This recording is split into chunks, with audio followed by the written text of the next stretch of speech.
y la otra pues la veremos próximo ciclo, cuando veamos digestivo. Muy bien, como ustedes conocen, el páncreas es una glándula mixta, ¿no? Y lo que nos interesa el día de hoy es estudiar una parte del páncreas que se denomina islotes de Langerhans. ¿Por qué? Porque aquí encontramos los acinos pancreáticos propios del páncreas endocrino, ¿no? Muy bien. El 1 a 2% de la masa pancreática se corresponde a estos islotes de Langerhans, donde nosotros vamos a encontrar una serie de células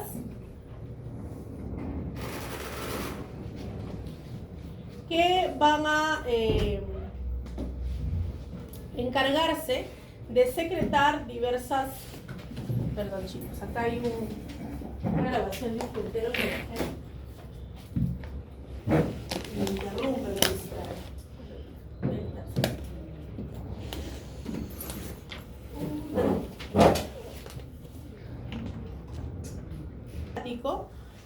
Y que se van a encargar de secretar diversas hormonas, ¿no?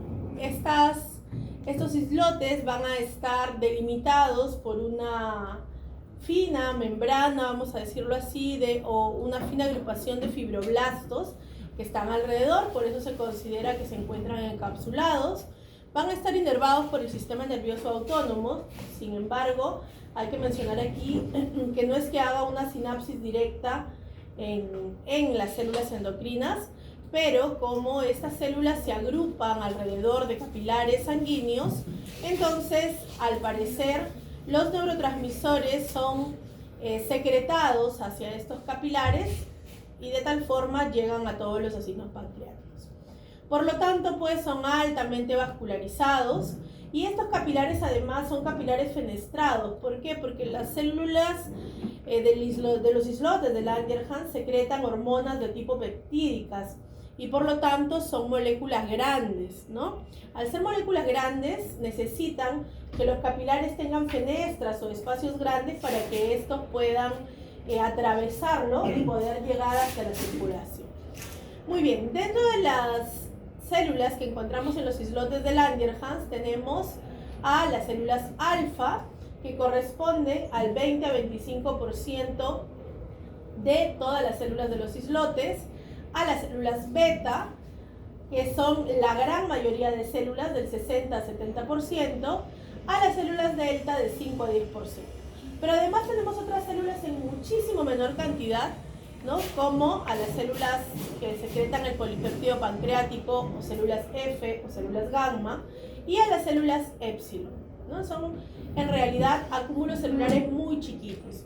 Cada una de estas células secreta una determinada hormona y además debemos mencionar que generalmente en el centro del acino pancreático encuentro las células beta y alrededor de las células beta, ¿no?, se van a disponer todo el resto de células del islote de Langerhans. Las células alfa se relacionan con la secreción de glucagón, las células beta con la secreción de insulina y amilina, las células delta con la secreción de somatostatina, las células gamma con el polipéptido pancreático y las células épsilon con la secreción de grelina.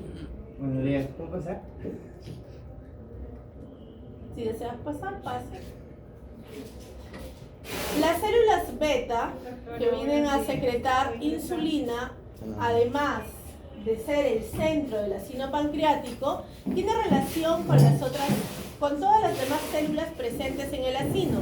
Entonces, así vamos a encontrar que se retroalimentan de una forma paracrina. ¿Por qué? Porque son células adyacentes, ¿verdad? Y el control paracrino consiste en que yo secreto una determinada hormona y con esa hormona puedo regular la acción de una célula vecina, ¿no? Entonces, entre ellas hay acción paracrina. Muy bien. Dijimos hace un momento que las células de los acinos pancreáticos tenían inervación del sistema nervioso autónomo, ¿verdad?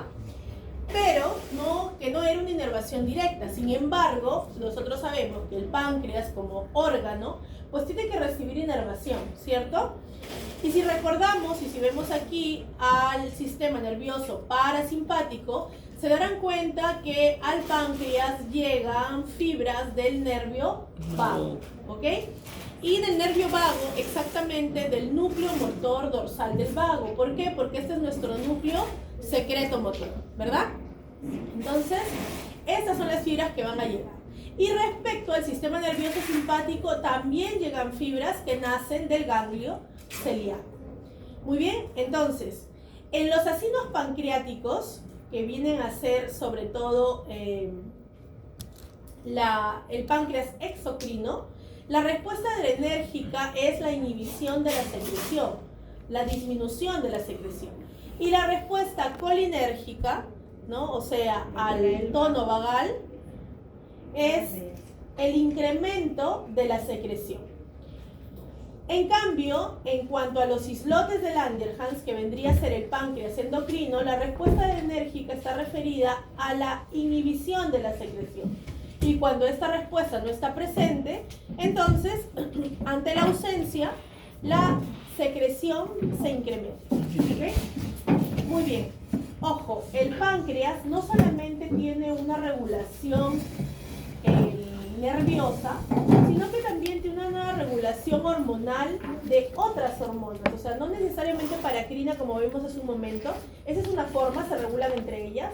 Pero también tiene regulación de otras hormonas, como por ejemplo la colecistoquinina.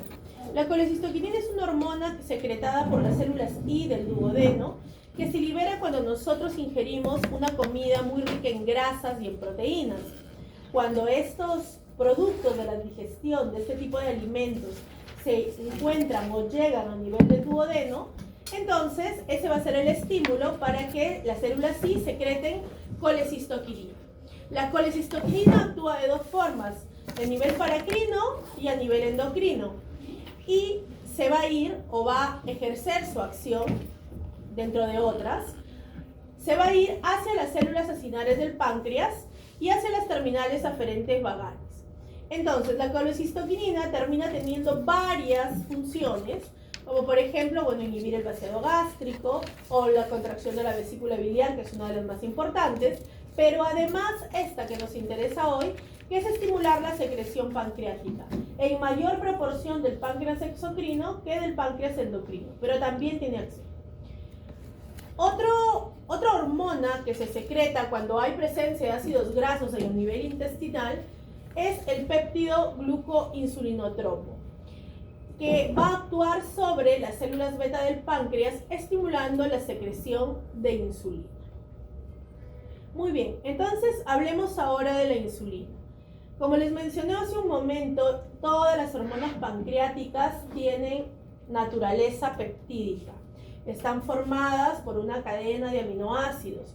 Y si ustedes han revisado cuando hicieron la primera clase de endocrino, seguramente leyeron que las hormonas, de acuerdo a la estructura química de ellas, tienen nosotros podemos predecir cierto comportamiento, ¿verdad? Por ejemplo, todas las hormonas peptídicas se sintetizan como preprohormonas. Lo mismo pasa con la insulina. Entonces, en las células beta del páncreas vamos a encontrar a nivel de su ADN al cromosoma 11, que se va a encargar de transcribir el ARN mensajero que va a formar preproinsulina. Esta preproinsulina contiene dentro de su estructura un péptido señal que va a ser de gran importancia clínica.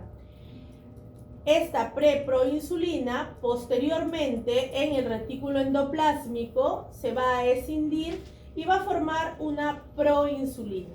Esta proinsulina es una cadena formada por dos cadenas que van a ser la cadena A y la cadena B y una tercera cadena que es la cadena C, ¿no? O péptido señal. Muy bien, entonces esta proinsulina va a ir a ser empaquetada, ¿verdad? Dentro de los gránulos del aparato de Golgi. Y las peptidasas la van a escindir y van a liberar este péptido señal o péptido C, este péptido señal o péptido C, junto a las otras dos cadenas A y B que me van a formar la insulina. Todo está dentro del gránulo. Por lo tanto, cuando se secreta a la circulación sanguínea, secretamos insulina y secretamos péptido C. Pero el péptido C viene a ser como un producto metabólico. Lo interesante es que clínicamente es dosable. Es decir, yo puedo pedir un análisis de laboratorio en el cual puedo medir la cantidad de péptido C. Y esto obviamente tendrá una relación directa con la formación de insulina, ¿verdad? Porque si yo encuentro péptido C, quiere decir que sí se está formando insulina. Muy bien. ¿Y cómo se secreta la insulina? Bueno, resulta que las células beta del páncreas tienen en su membrana un GLUT2, ¿verdad? Una proteína que va a hacer, que va a recibir el estímulo o va a percibir el estímulo de la glicemia, es decir, de la molécula de glucosa. Esa glucosa, gracias a la presencia de este transportador GLUT2 en la membrana de la célula beta, ingresa hacia el interior de la célula y por la acción de una glucosinasa es transformada en glucosa 6-fosfato. Luego se oxida y forma ATP. El ATP es importantísimo para la formación de insulina. Si no hay ATP, no se forma insulina. ¿Por qué? Porque el ATP va a servir para cerrar los canales de potasio, ¿verdad? Y cuando se cierran estos canales de potasio, esta célula beta se despolariza. Al despolarizarse, se abren canales lentos de calcio dependientes de voltaje presentes en la membrana de la célula beta y el calcio ingresa. Una vez que el calcio ingresa, ustedes ya conocen todo el mecanismo por el cual el calcio es capaz de estimular la exocitosis, ¿verdad? De estos gránulos que se formaron en el aparato de Golgi y que contienen insulina. Muy bien. Entonces, la célula beta hemos visto hasta aquí que ha logrado formar insulina y que ha liberado hacia la circulación insulina y péptido C. Perfecto. El péptido C no nos interesa porque no tiene una acción endocrina. La insulina sí. ¿Y hacia dónde se va la insulina? La insulina se va a ir principalmente hacia el hígado, porque va a ser ahí donde va a ejercer la gran mayoría de sus acciones, pero también se va hacia el riñón, hacia el músculo y a otras células efectoras, ¿verdad? En el hígado y en el riñón y el músculo encontramos una enzima que se denomina insulinasa. Esta enzima escinde la insulina y la rompe en cadenas A y cadenas B, que van a ser hidrosolubles y que van a ser finalmente excretadas a través de la orina. La insulinasa va a estar presente en mayor proporción en el hígado. Entonces, el metabolismo de la insulina es principalmente hepático, pero la excreción es principalmente renal. Muy bien. Entonces, la insulina hemos dicho que va a ir a ejercer su acción en estas células efectoras. ¿Y cómo ejerce su acción en ellas? Resulta pues que en las células efectoras del organismo vamos a encontrar la presencia de un receptor de insulina. Este receptor de insulina es un receptor compuesto por 2 subunidades alfa, 2 subunidades beta y además tiene unión directa o relación directa con una tirosinasa, ¿no? Cuando la insulina se une al receptor exactamente en las subunidades alfa, se van a activar una serie de procesos, ¿no?, que activan la tirosinasa y forman dentro de la célula los IRS o sustratos del receptor de insulina, que van a generar una serie de acciones como la fosforilación de diversas enzimas. Aquí tenemos 2 mecanismos. Uno es el del PI3, ¿no?, y el otro es el del MA. ¿Cuál es la diferencia? Que este mecanismo que utiliza el PI3 como segundo mensajero, se va a encargar de toda la parte metabólica, es decir, del transporte de glucosa, la síntesis de proteínas, la alteración del metabolismo de las grasas, etc. Todos los efectos metabólicos de la insulina. Pero la insulina también se relaciona con crecimiento celular, ¿verdad? Con desarrollo de las células. Y para esto requiere o permite que se expresen ciertos genes. Y eso lo logra a través de esta otra vía. ¿Ok? Muy bien. La insulina tiene diversos efectos. Entonces tenemos que uno de ellos, uno de los más notorios e importantes, es el metabolismo o su efecto en el metabolismo de carbohidratos. Sabemos que en reposo el músculo obtiene su energía a través de los ácidos grasos libres, ¿no? Y tiene la permeabilidad a la glucosa disminuida. Cuando hacemos actividad física, los músculos se contraen, ¿cierto? Y requieren pues mayor aporte energético. Por eso es que se incrementa la permeabilidad a la glucosa. Además, en los estados postprandiales, cuando la insulina se incrementa, también aumenta la permeabilidad a la glucosa. Pero ojo, son efectos distintos. La insulina se relaciona a la captación de glucosa muscular, pero en el estado postprandial.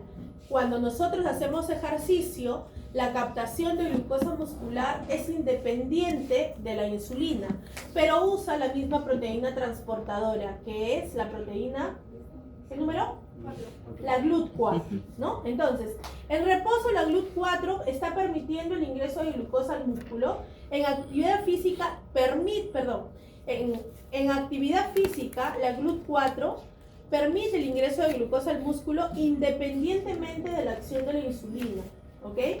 Pero en el estado postprandial, ¿qué sucede? La insulina, como dijimos hace un momento, es capaz de ejercer algunos efectos intracelulares, y lo que va a hacer es que todas las proteínas GLUT4 que están formadas dentro de la célula muscular se vayan hacia la membrana del músculo y se expresen en mayor cantidad. Entonces voy a incrementar el número de transportadores en la célula muscular, ¿ok? Y por lo tanto incremento la captación de glucosa. Por eso es que decimos que la insulina va a incrementar esta permeabilidad a la glucosa utilizando los GLUT4, ¿ok? Porque incrementa su expresión en la membrana de la célula muscular.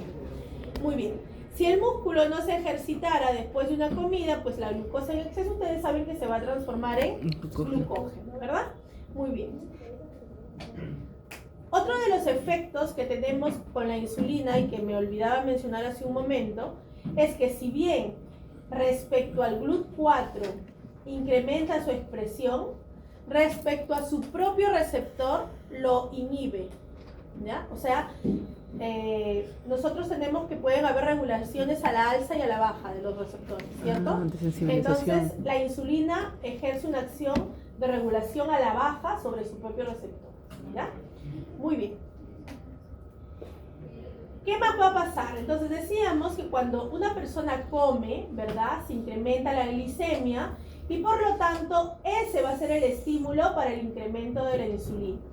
Y esto me va a permitir incrementar el depósito de glucógeno a nivel hepático. Los mecanismos ustedes ya los han estudiado y los conocen. Por ejemplo, ¿qué va a pasar a nivel del hígado? Se va a inactivar la fosforilasa hepática, va a incrementarse la captación de glucosa sanguínea y la acción de la glucosinasa y se estimula la acción de la glucógeno-sintasa, ¿no? Muy bien. ¿Qué pasa posteriormente cuando ya ha pasado el momento el momento postprandial, o sea, el momento post ingesta de alimentos, y la glucosa empieza a disminuir en sangre? Entonces también la insulina disminuye, ¿verdad? Y nosotros sabemos que en esos estados de repente de ayuno o en los que no hemos consumido ningún tipo de alimento y la glucosa empieza a bajar en sangre, entonces tenemos que obtener glucosa de nuestros depósitos. Y utilizamos a la fosforilasa hepática para escindir el glucógeno y volver a formar glucosa. De tal manera que nuestros niveles de glicemia tienen que mantenerse todo el tiempo estables, ¿verdad? Todo el tiempo constantes. Una glucosa en sangre normal se encuentra en los valores y mínimo de 100 a 110, de 80 a 110. 80, sí. ¿Cuál? ¿Cómo que cuál? La glucosa en sangre. ¿Cuál es el valor normal de la glucosa en sangre? ¿De 80 a 120? No, 110. 110. No es 80, sí, porque 100, 110. Así en 110 a 120 ya es bien. 110, 70, 110. 100. No, 110. 80, 100, 80, 100, 180, En 100. el libro de Gaito creo que todavía figura 110, ¿no? Sí, pero es de 80 a 100. Pero ya para efectos de las guías de práctica clínica, ya la mayoría de guías a nivel internacional ha bajado el nivel superior a 100, ¿verdad? Pero sí, efectivamente me parece que en Gaito todavía está, lo colocan entre 80 a 100, 110, a 110 me parece, ¿no? Pero nosotros, sí, nosotros vamos a guiarnos todavía. No vamos a hacer, hasta Minsa todavía, todavía no actualiza su guía. Tenía que ser Ok, bien. bien. Si bien hemos hablado un poco de la fisiología de las células musculares, las células encefálicas no pueden variar su funcionamiento si nosotros pues tenemos ayuno o si comemos más o comemos menos, ¿verdad? Las células encefálicas tienen que mantener su metabolismo de forma constante. Entonces esto hace pues esto se da gracias a que en estas células encefálicas vamos a encontrar proteínas transportadoras de glucosa independientes de la acción de la insulina. Glúteos. Entonces ellos van a poder seguir captando la glucosa de la sangre, haya o no producción de insulina. Cuando la glucosa baja mucho por debajo de los límites normales, estamos hablando de glucosas de entre 20 a 50 miligramos por decilitro, puede darse un shock hipoglicémico, ¿no? Y ya podría yo empezar a ver alteraciones que estén relacionadas con alteraciones de la función del sistema nervioso. ¿Por qué? Porque a pesar de que las células encefálicas no requieren insulina, pues ya no hay glucosa en sangre para que ellas puedan seguirla transportando en su interior. Ya no pueden seguir ejerciendo sus funciones con normalidad. Y entonces puede haber lipotimia o desmayos, puede haber convulsiones e incluso podría llegarse al coma. Bien, la insulina también actúa a nivel del metabolismo lipídico, favoreciendo la síntesis y el depósito de lípidos. Esto gracias a que incrementa la utilización de glucosa como fuente energética y por lo tanto disminuye la utilización de grasas. Esto va a permitir que se incremente la síntesis de ácidos grasos. Además, va a inhibir la acción de la lipasa y estimula el transporte de glucosa hacia las células adiposas. Cuando no hay insulina, va a haber incremento de la acción de otra hormona, que es el glucagón, ¿verdad? Y por lo tanto, la acción de esta hormona y la falta de insulina hace que se liberen cuerpos cetónicos, ¿no? Como el ácido beta-hidroxibutírico o la acetona. Muy bien. En cuanto al metabolismo de las proteínas, la insulina también va a ejercer acción, estimulando el transporte de aminoácidos hacia el interior de las células, inhibiendo el catabolismo proteico y aumentando la traducción del ARN mensajero. Además, va a disminuir la gluconeogénesis que se da a partir de los aminoácidos. Por lo tanto, disminuye la síntesis de urea en el organismo. Entonces, como acabamos de ver, la insulina va a ejercer acción en el metabolismo de las tres moléculas principales, ¿verdad? Tanto de carbohidratos como de proteínas y de lípidos. Entonces, la insulina hemos visto que va a ejercer su acción metabólica gracias a su acción sobre células efectoras presentes a nivel muscular, a nivel hepático y a nivel del tejido adiposo. Porque nos hemos dado cuenta que entre estos tres órganos o entre estas tres estructuras es que se va a lograr el control de la glicemia, ¿verdad? Entonces por aquí podemos ver que nosotros a nivel hepático podríamos, a partir del glucógeno, tener glucosa, o por acción de la insulina, más bien al revés, ¿no? A partir de glucosa, formar glucógeno. Pero esta fuente de glucógeno me sirve para que en algún momento yo pase esa glucosa a la sangre y de repente pueda ser usada a nivel muscular. ¿Qué más hemos visto? Hemos visto su acción a nivel del tejido adiposo. Hemos visto cómo es que se relaciona con, o su ausencia, cómo es que se relaciona con la aparición de los cetoácidos. Muy bien, ¿qué vemos aquí? Aquí estamos observando nuevamente el encéfalo, el hígado, el músculo esquelético y el tejido adiposo. En el encéfalo decíamos que usa la glucosa independiente de insulina. El transportador es el GLUT3. A nivel hepático, Es GLUT3. GLUT3. A nivel hepático, nosotros vamos a encontrar como transportador al GLUT2, ¿ok? El GLUT2 también permite el ingreso de glucosa. Este ingreso de glucosa sí es dependiente de la insulina. De la glucosa se forma la glucosa 6-fosfato y a partir de esta nosotros podemos guardarla en forma de glucógeno, ¿verdad? O también este exceso puede ayudarme a formar triglicéridos, ¿verdad? Y estos, junto al colesterol y fosfolípidos, pueden ser almacenados también a nivel del hígado. Ok, a nivel del músculo, ¿quién es mi transportador? El mismo que en el tejido adiposo, el GLUT4. Este GLUT4 permite el transporte de glucosa hacia el interior de la célula muscular. La glucosa nuevamente se transforma en glucosa 6-fosfato y a partir de ahí el músculo lo puede transformar en glucógeno, ¿verdad? Se puede formar ATP o se pueden formar triglicéridos. En el tejido adiposo, nosotros también vemos que llega la glucosa a través del transportador GLUT4. Lo mismo, lo primero es transformarla en glucosa 6-fosfato, en ATP o finalmente en triglicéridos. Okay. Muy bien. Las células diana del músculo y del tejido adiposo, como ustedes observan, tienen el mismo tipo de transportador. Y la unión de la insulina con el receptor presente en estas células puede activar, dijimos hace un momento, dos tipos de cascada, ¿verdad?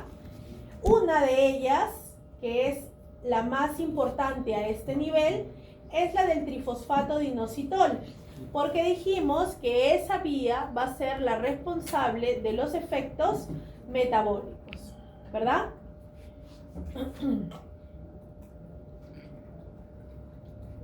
¿Son los únicos efectos que tiene la insulina? No. Tenemos otros efectos, como cuáles, como el desplazamiento intracelular de potasio y fosfato. Tiene efectos hemodinámicos como el incremento de la contractilidad cardíaca por acción a nivel del músculo cardíaco. Y además porque regula la entrada de calcio a nivel del músculo cardíaco. Incrementa el flujo coronario porque se va a incrementar la formación de óxido nítrico, el cual es un vasodilatador y eso hace que incremente el flujo coronario. Disminuye la poscarga debido a que por la acción del óxido nítrico causa vasodilatación y eso baja la resistencia vascular periférica. Y además incrementa la actividad del sistema nervioso simpático, pero como un efecto compensador. Porque al ser vasodilatador, ¿qué hace con la presión arterial? La va a disminuir y por lo tanto me va a dar una compensación refleja del sistema simpático. Y además de todo esto, también tiene efectos paracrinos en sus células vecinas, principalmente en las células alfa que liberan glucagón. El control de la secreción de insulina se puede dar por diversos factores. Cuando se incrementa, cuando hay aumento de glucosa, ¿verdad? Pero también cuando se incrementan ácidos grasos y aminoácidos en sangre. Pero el factor principal es la hiperglicemia, ¿cierto? Luego tenemos la acción de hormonas gastrointestinales, como vimos al inicio, como la colecistoquinina, ¿verdad? Y de otras hormonas, como la hormona del crecimiento, porque hemos visto, justo comentábamos hace un ratito, que la insulina también tiene cierta acción a nivel del crecimiento, ¿verdad? Por eso es que la hormona del crecimiento utiliza unas moléculas para ejercer la acción que son factores similares a la insulina, los IGF, ¿no? Muy bien, entonces incrementa su secreción por acción de la hormona del crecimiento, incrementa su secreción por el cortisol, por la prolactina o la acción de las gonadotropinas. Además, incrementa su acción, por la acción parasimpática, la acción beta-adrenérgica o las sulfonilúreas, que vienen a ser fármacos que se utilizan como antidiabéticos orales y que lo que van a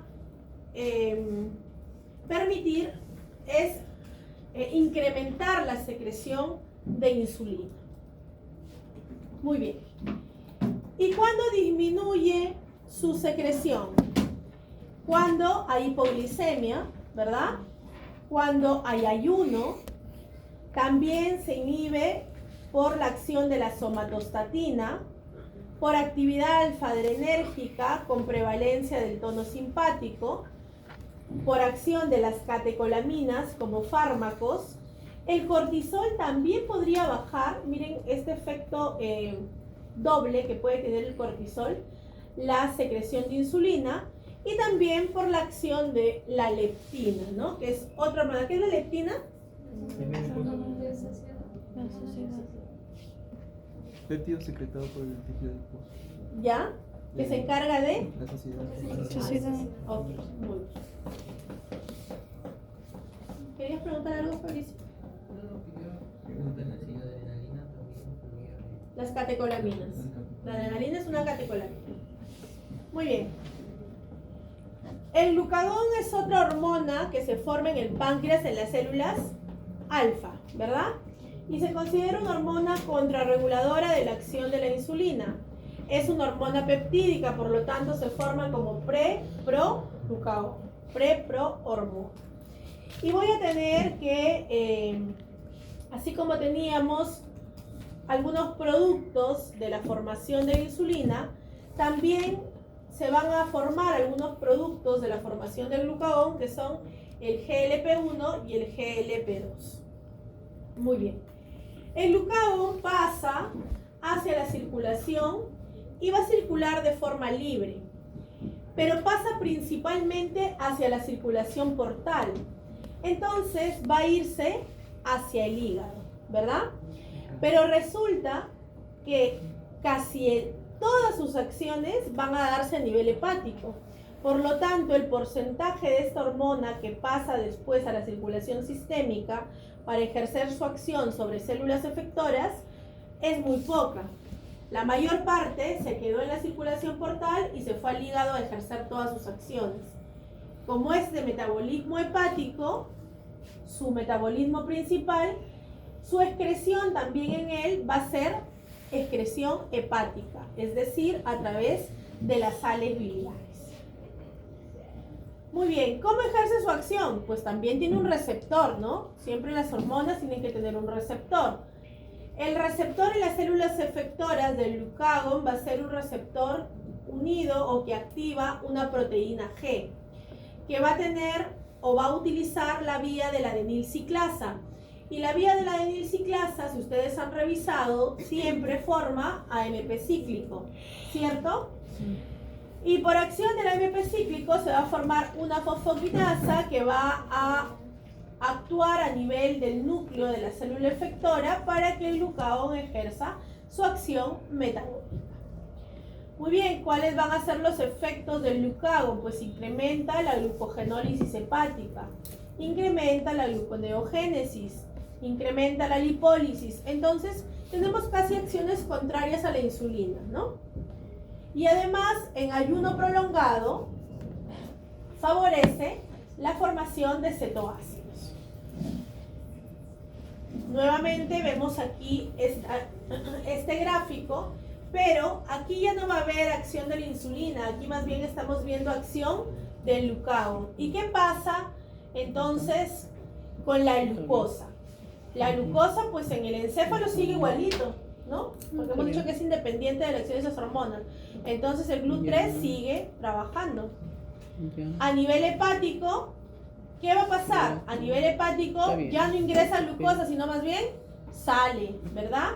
Entonces, a partir del glucógeno pasa Está bien. glucosa 6-fosfato, se transforma en glucosa y la Está bien. glucosa pues sale hacia el torrente sanguíneo.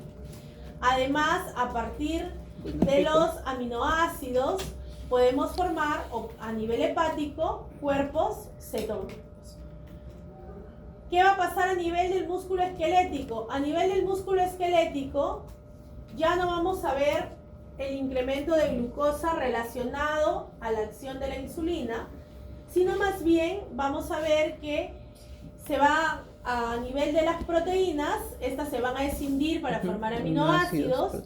El glucógeno va a dar origen a la glucosa 6-fosfato, va a haber formación de lactato a nivel muscular Sangre, gluconeogenesis. y de esta manera, gracias a la acción de esta vía, se forma su ATP para que el músculo pues pueda seguir trabajando, ¿no? Y a nivel del tejido adiposo, ¿qué cosa va a suceder? A partir de los triglicéridos que se formaron o que contiene el tejido adiposo, se van a formar ácidos grasos libres. Y estos ácidos grasos libres me sirven para que el músculo en reposo, ¿de dónde sacaba la energía? De los ácidos grasos libres, ¿no? Ahí está. Muy bien. Y además me va a formar glicerol. El glicerol que se va a la sangre es usado por el hígado y también me sirve para la formación de cuerpos cetónicos. Muy bien. ¿Qué estimula la secreción del glucagón? Pues al contrario de la insulina, la hipoglicemia, ¿no? La disminución de la glucosa en sangre. El ejercicio o el ayuno. La presencia de aminoácidos como la alanina y la estimulación simpática y adrenérgica por receptores beta 2 y por receptores alfa 1. La inhibición del glucagón a nivel local, o sea, por acción paracrina, se da por acción de la insulina, también de la somatostatina. También hay inhibición por el GLP-1, porque el GLP-1 fue un producto, ¿verdad? Pero es un producto activo del metabolismo del glucagón en el momento que se formó. ¿Recuerdan? Que era una preprohormona y que se escindía y se formaba el GLP-1. El GLP-1 además se forma a nivel de las células intestinales y este puede ejercer por acción de retroalimentación negativa la inhibición de la secreción de esta hormona. Muy bien, el incremento de glucosa pues también inhibirá su secreción y la presencia de zinc, la concentración de zinc en la sangre. ¿Y por qué el zinc? Porque resulta que, bueno, no lo habíamos mencionado, pero aprovecho en decirlo acá. Cuando se secreta la insulina, así como se secreta con el péptido señal, también se secreta con zinc, necesita el zinc. Entonces, por eso es que esta molécula o este ion se relaciona con la inhibición del glucagón. Muy bien. Entonces, entre estas dos hormonas tan importantes como son la insulina y el glucagón, se trata de mantener en nuestro cuerpo una regulación de la glicemia, ¿verdad?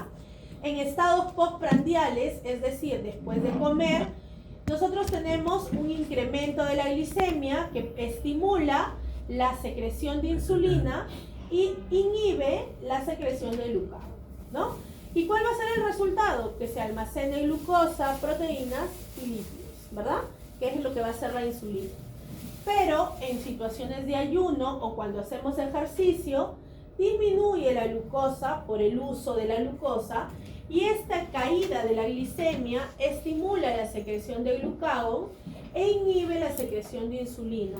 ¿Cuál va a ser el resultado? Movilizar todas las reservas energéticas que pudimos formar en el estado postprandial para que nosotros podamos obtener la energía y los nutrientes de esas reservas, ¿no?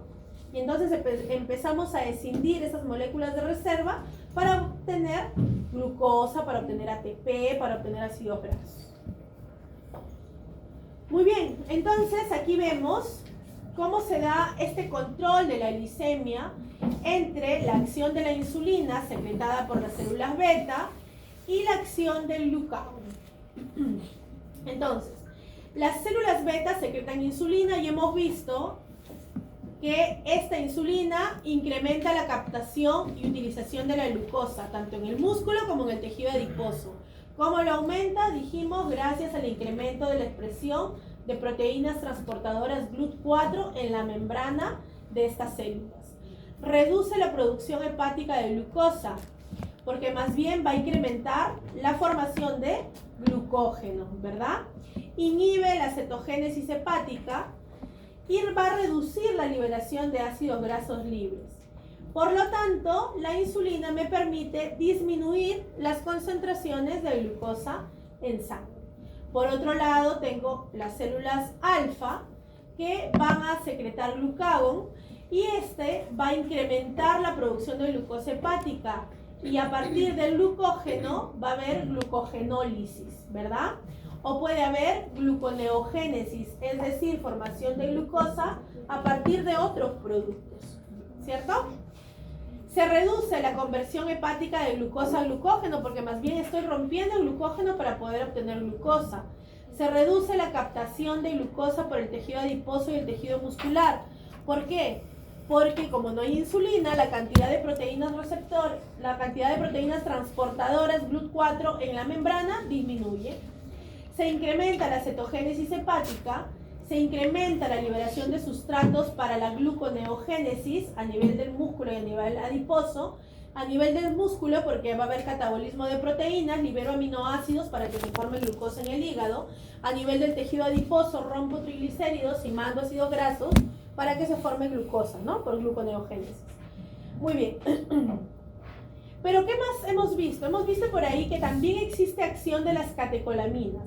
Las catecolaminas van a ser producto de una actividad simpático suprarrenal que ya verán la próxima semana. Pero estas catecolaminas pueden actuar, porque ya las conocen ustedes, ¿no? Como la noradrenalina, pueden actuar sobre receptores adrenérgicos, ¿cierto?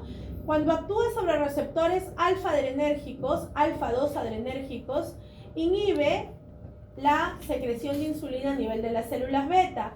Pero si esa noradrenalina actúa a nivel de los receptores beta-2 adrenérgicos, estimula más bien la secreción de glucagón a nivel de las células alfa.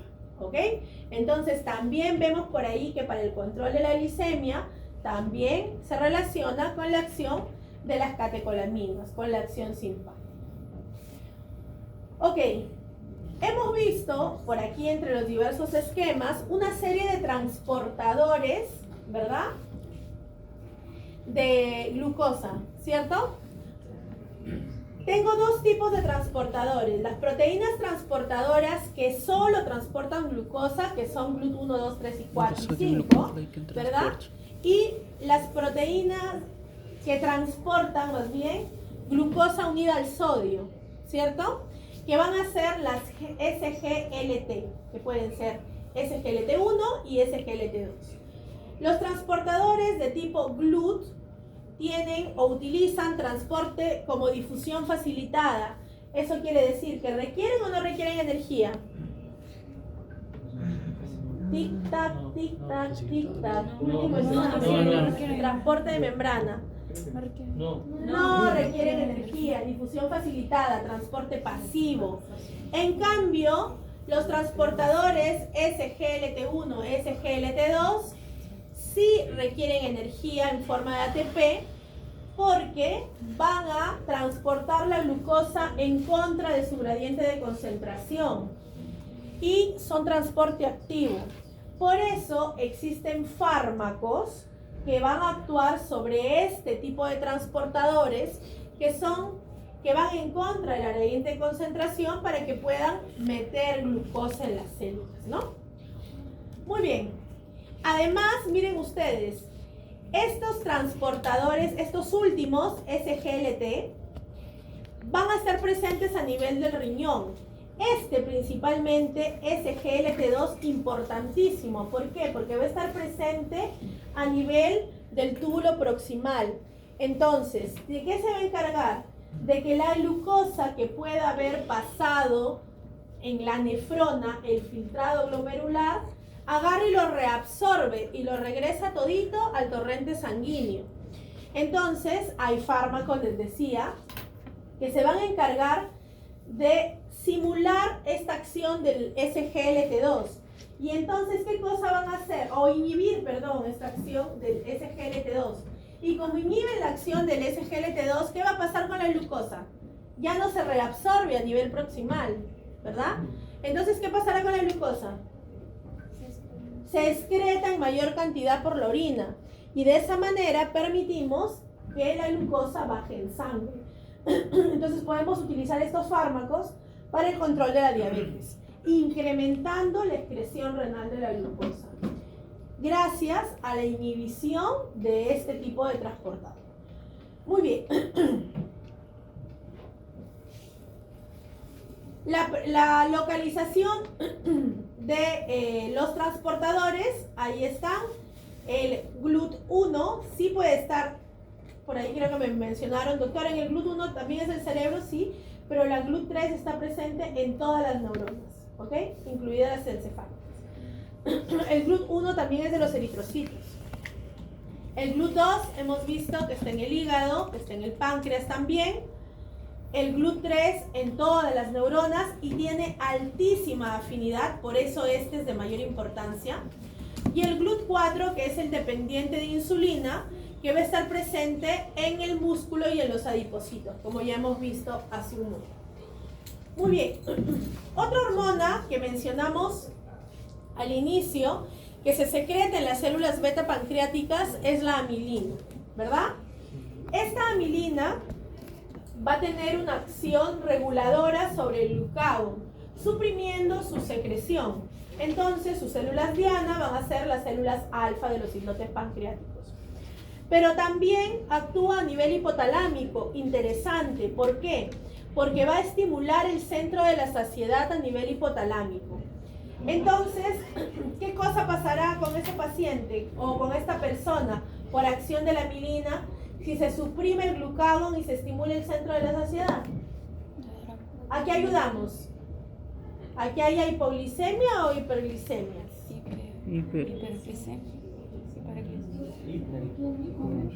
Ayudamos a bajar la cantidad de glucosa en sangre, ¿verdad? Entonces ayuda a la acción de la insulina también, ¿cierto? Muy bien. Tenemos otra hormona que también mencionamos cuando hablamos de los islotes, que es la grelina. La grelina va a estar secretada por las células épsilon de los islotes pancreáticos, pero además también la podemos encontrar a nivel endocrino, de las células gástricas y a nivel de las células hipotalámicas. Va a actuar sobre las células beta del páncreas, es decir, regula la secreción de insulina. Es como que la contraria a la amilina. Va a estimular el apetito. Entonces, si suprime la secreción de insulina y estimula el apetito, va a ser una hormona hiperglicemiante, ¿verdad? Muy bien. Y además estimula la secreción de hormona del crecimiento. Ok, otra hormona, la superinhibidora. Esta inhibe todo lo que puede, ¿no? La somatostatina, secretada por las células delta de los islotes pancreáticos, pero también es secretada por las células D de las glándulas gástricas. Va a actuar sobre las células beta de los islotes pancreáticos, va a actuar sobre las células somatótrofas de la hipófisis anterior, ¿verdad? Cuando ustedes han estudiado hipófisis y han visto ahí los ejes y cómo se regula, hablaron de la somatostatina. Y va a actuar también sobre las células G del estómago. ¿Cuál es su mecanismo de acción? También se une un receptor, pues si es una hormona se tiene que unir un receptor. Pero su receptor va a ser un receptor proteína GI, es decir, G inhibidora. Porque ustedes, como también han estudiado, seguramente cuando han revisado la primera clase de endocrino, vieron que hay proteínas G con subunidades que pueden ser estimuladoras o inhibidoras, ¿verdad? Las proteínas GQ, que suele ser la inhibidora, entonces esta va a ser la que va a ejercer su acción por efecto de la somatostatina. Y la proteína G está relacionada con la enilatociclasa, pero como esta es inhibidora, aquí más bien se inhibe la enilatociclasa y la formación de AMP cíclico. Entonces, finalmente esta hormona inhibe la secreción de insulina, inhibe la secreción de glucagón, inhibe la secreción de hormona del crecimiento, inhibe la secreción de gastrina, inhibe la secreción del péptido intestinal vasoactivo. Inhibe la formación de TSH. Inhibe la secreción de enzimas pancreáticas, la motilidad intestinal, la secreción gástrica, la motilidad de la vesícula biliar. Entonces es una hormona inhibidora. Muy bien. ¿Por qué se estimula la secreción de somatostatina? Bueno, cuando hay contenido en el lumen intestinal, es decir, en estados postprandiales, puede haber estímulo para esta secreción. Por acción de la colecistoquinina, también. Las hiperglicemias, también. El péptido intestinal vasoactivo también estimula su secreción. Y el sistema simpático. Cuando disminuye su secreción en estados de hambre, por agentes colinérgicos muscarínicos o por antagonistas adrenérgicos. Muy bien, otra hormona que vimos al inicio fue la que se secretaba por las células gamma o células F, que es el polipéptido pancreático. De esta en realidad la función se conoce poco, ¿no? Se ha teorizado mucho, pero todavía no está del todo claro. Se dice que va a inhibir la secreción global pancreática, o sea, tanto del páncreas exocrino como del páncreas endocrino. Va a inhibir la contracción de la vesícula biliar, va a disminuir la motilidad del intestino delgado y el intestino grueso, va a inhibir el apetito, pero lo interesante es que incrementa la sensibilidad a la insulina a nivel hepático. ¿Cuándo se incrementa la secreción de polipéptido pancreático? Cuando hay contenido en el intestino, o sea, en estado postprandial. Pero de todo lo que puede haber en el intestino, el que más se estimula es la presencia de proteínas a nivel intestinal. Las grasas son mucho menos estimulantes y la presencia de carbohidratos también mínimamente estimulantes. Entonces, principalmente la presencia de proteínas en la luz intestinal. La estimulación vagal también estimula la secreción de polipéptido pancreático y se inhibe por acción de la grelina y por la acción de la somatostatina. Bien, si hablamos de control de glicemia, nosotros debemos mencionar aquí dos enfermedades, o una en realidad, ¿no? La diabetes, ¿cierto? La diabetes, que si bien ustedes no están a nivel de fisiopatología, debemos hablar una nadita de ella. ¿Por qué? Porque la diabetes está muy relacionada con un mal control de glucosa en nuestro organismo. Y sí hemos estudiado hoy cómo se controla la glucosa, gracias a la acción hormonal pancreática. Hemos visto que la hormona principal para lograr disminuir la cantidad de glucosa en sangre es la insulina. Muy bien, cuando hablamos de diabetes, nosotros podemos decir que existen diabetes tipo 1, que existe diabetes tipo 2 y que existe la diabetes gestacional. No existe otro tipo. Doctor, ¿y la diabetes emotiva? No hay, es una invención, ¿ok? De la población para sentirse mejor. No existe. Diabetes tipo 1, diabetes tipo 2 y diabetes gestacional. No hay otro. La diabetes tipo 1 se va a dar desde edades muy tempranas. ¿Por qué? Porque lo que está alterado es la formación de la insulina. Entonces, en este organismo de un paciente con diabetes tipo 1, no va a haber formación de insulina. Por lo tanto, si no hay formación de insulina, ¿qué va a pasar? Pues va a tener hiperglicemias, ¿verdad? Y esta hiperglicemia puede llevarme pues puede llevar al organismo a diversas fallas. Muy bien. Como la diabetes tipo 1 se da cuando no hay formación de insulina, entonces se suele detectar a edades muy tempranas, ¿cierto? Porque ya nació la persona con este problema. Por lo tanto, antiguamente hace un tiempo recibía el nombre de diabetes del niño, ¿no? O una diabetes infantil. ¿Por qué? Porque como se detectaba en niños, entonces se decía que la diabetes tipo 1 era la de los niños. Y además, como no forma insulina, ¿cuál será el tratamiento? Insulina, ¿no? Entonces antes se decía que la diabetes tipo 1 era insulino dependiente, es decir, que necesitaba que el paciente tenga el tratamiento de insulina, lo cual es cierto, ¿no? O sea, sí requiere que el paciente reciba insulina. Pero ¿qué pasa? La diabetes tipo 2, que es la más frecuente, es la que ustedes conocen como diabetes mellitus, ¿no?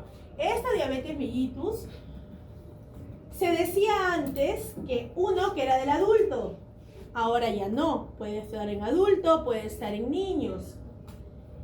Se decía que era la no insulino dependiente, lo cual también es falso, porque en algún momento estos pacientes pueden llegar a necesitar insulina en su tratamiento.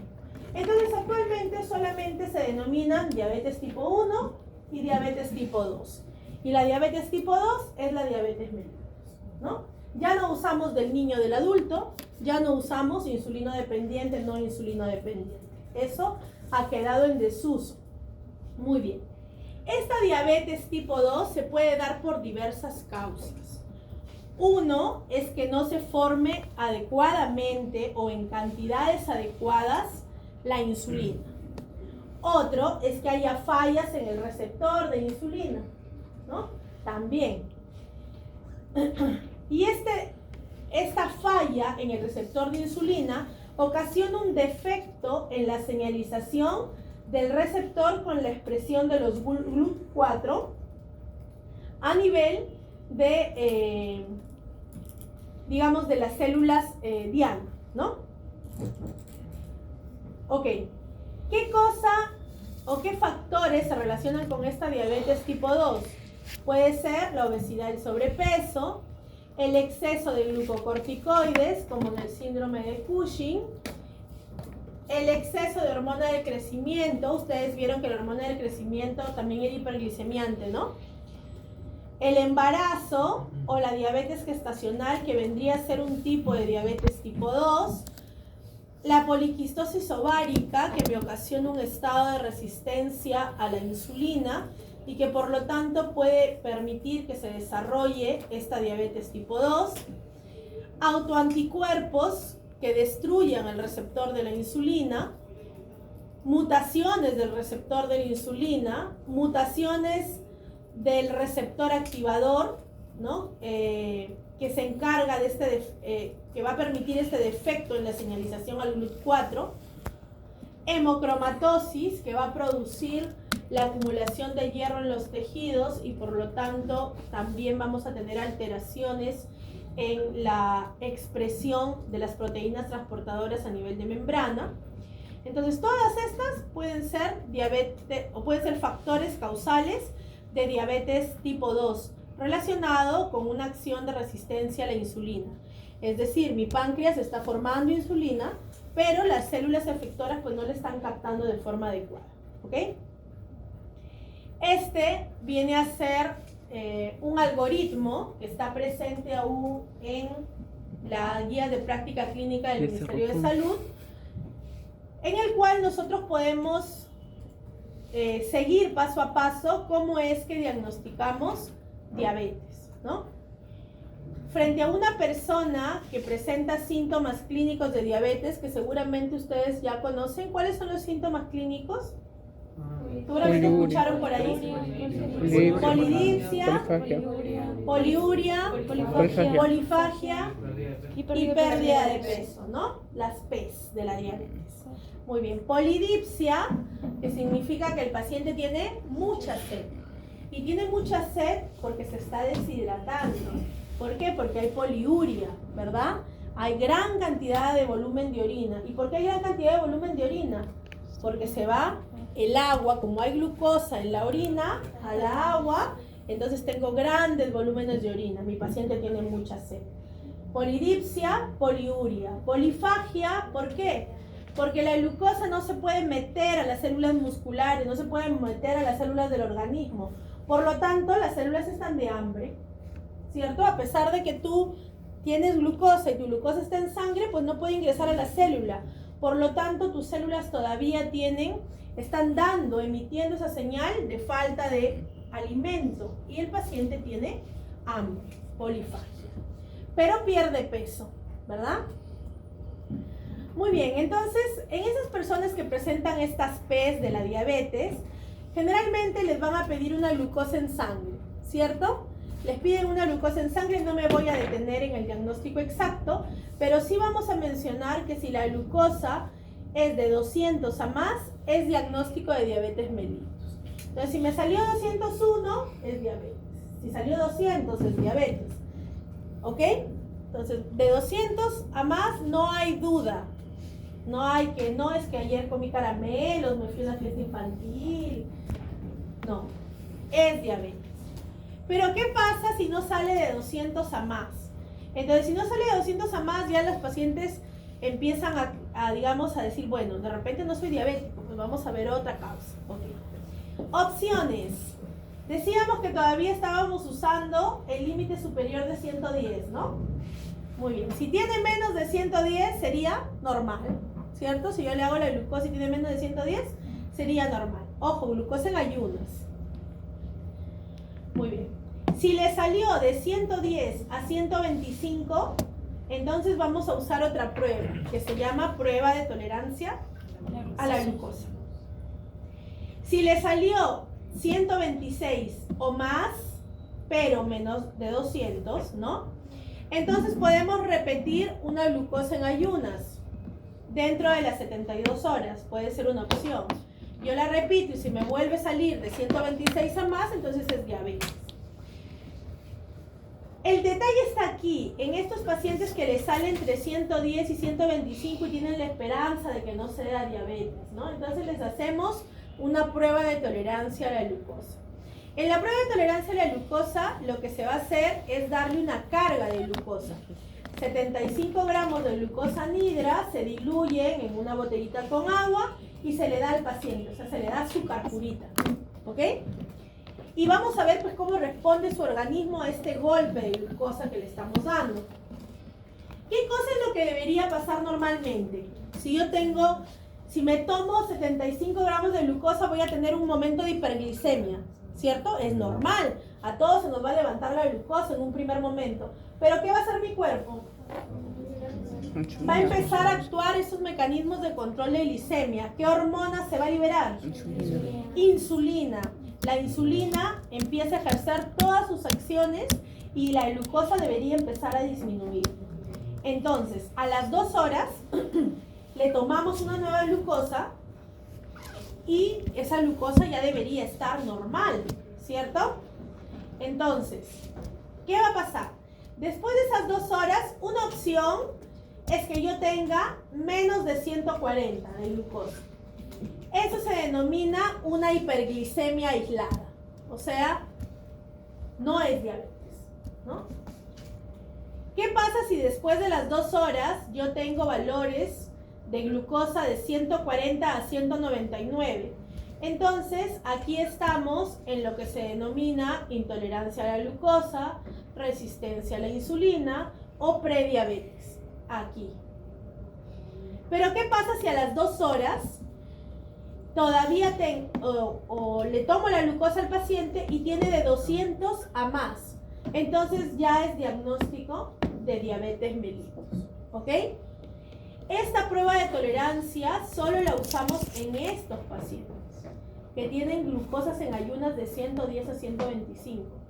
Un paciente que llega y dice, bueno, vengo por mi prueba de por ver mis resultados, y llega con un examen de glucosa de 210 en ayunas y me dice, no, es que ayer comí un montón de caramelos, me fui a una fiesta infantil, doctora, seguramente que no es diabetes. Ok, le pregunto, tiene mucha sed, mucha hambre y todo lo demás, tengo la correlación clínica, tengo una glucosa de 210, entonces yo digo, no, si de repente son los caramelos, hay que confirmar con una prueba de tolerancia. ¿Podremos hacer una prueba de tolerancia? No, porque este paciente que ya es diabético y si yo le doy un shock de glucosa, lo voy a terminar haciendo disparar, ¿no? Y de repente después voy a tener que ponerle un suero, hidratarlo, ponerle insulina para poder bajarle la glucosa, porque a las 2 horas no va a tener 220 ni 230, va a tener 400, 500 de glucosa.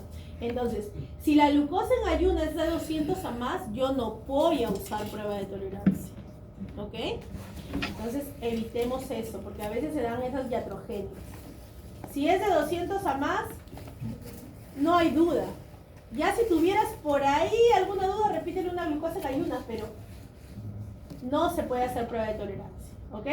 Esta solo se usa en pacientes que tienen glucosas en ayunas de 110 a 125.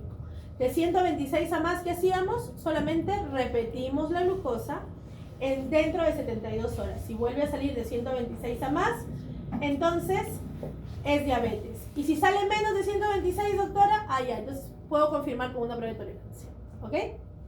Muy bien, entonces ese es el algoritmo mediante el cual nosotros diagnosticamos una diabetes mellitus. ¿Por qué es importante hacer un buen diagnóstico de diabetes mellitus? Porque la diabetes es una enfermedad que no tiene cura, ¿no? Es una enfermedad que vas a llevar por toda tu vida. Que se puede controlar, sí, gracias a la acción de algunos fármacos, como los que ya hemos conversado hace un momento, como las sulfonilurias, que lo que van a hacer es permitir el incremento de la secreción de insulina, o como los SGLT2, que me van a permitir incrementar la excreción de glucosa, pero no se va a curar el paciente. Entonces, si yo te digo que eres diabético hoy, serás diabético mañana, pasado, en 5 años, en 20 años, ¿no? Entonces, una vez que colocamos esa etiquetita al paciente, ya no cambia ese diagnóstico. Por lo tanto, hay que aprender a hacer buenos diagnósticos de diabetes mellitus. Y para eso también debemos aprender la fisiología, cómo es que funciona este páncreas endocrino en el control de glucosa, porque justamente gracias al conocimiento de la fisiología pancreática es que empiezan a aparecer nuevos fármacos, ¿no?